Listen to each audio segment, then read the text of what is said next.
দীর্ঘ এক যুগ পর আদালতের নির্দেশে রাজনৈতিক দল হিসেবে নিবন্ধন ফিরে পাওয়া নিয়ে দুপুরে রাজধানীর একটি হোটেলে দলের পক্ষ থেকে আয়োজিত সংবাদ সম্মেলনে জামায়াতে ইসলামের আমির অভিযোগ করেন, বিগত সরকারের ইঙ্গিতে বেআইনি রায়ে জামায়াতের নিবন্ধন ও প্রতীক বাতিল করা হয়েছিল। দ্রুত তাদের প্রতীক ফিরিয়ে দেওয়ার দাবিও জানান তিনি। বাংলাদেশ জামায়াত ইসলামের নিবন্ধনটি আমরা নিয়েছিলাম সকলের মতোই 2008 সালে, যে শর্তে তখন আমাদেরকে নিবন্ধন দেওয়া হয়েছিল সেই শর্তের কোনো বিচ্যুতি জামাত ইসলামে করে নাই। এরকম আরো বহু প্রতীক বাংলাদেশে আছে যেটা রাষ্ট্রীয় অনেক গুরুত্বপূর্ণ জায়গার প্রতীক। এই কারণে বাংলাদেশ জামাত ইসলামের দাড়িপাল্লা যেতে পারে না, এবং যখন দাড়িপাল্লা প্রতীক সহ আমাদেরকে নিবন্ধন দেওয়া হয় তখনও আদালতের প্রতীক ছিল দাড়িপাল্লা। জামায়াতের আমির বলেন, ফ্যাসিস্টরা বিদায় নিয়েছে কিন্তু ফ্যাসিজম রয়ে গেছে।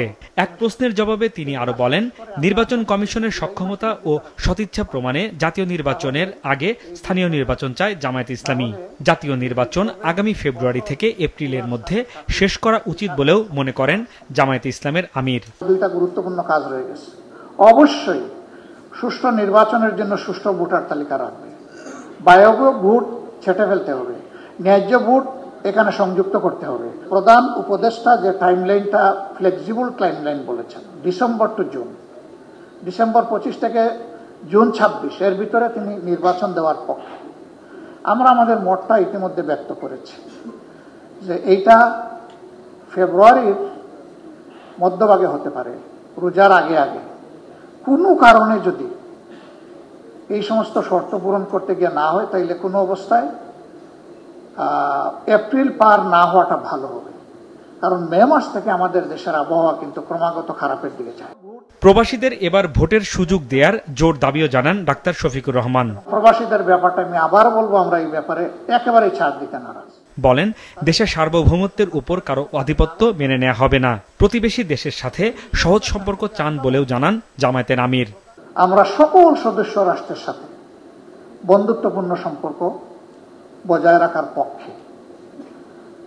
আমরা সবাইকে সম্মান জানাতে চাই, তাদের ন্যায্য পাওনা আমাদের কাছে যা আছে তাও দিতে চাই, কিন্তু বিনিময়ে আমরাও সম্মান চাই। তারাও যেন আমাদের প্রতি সম্মান প্রদর্শন করে, আমাদের যা ডিউ, যা পাওনা সেটা যেন তারা আদায় করে, সে দেশ যেটাই হোক। বিশেষভাবে আমরা আমাদের প্রতিবেশীদের সাথে সহজ সম্পর্ক রক্ষা করে চলার পক্ষে।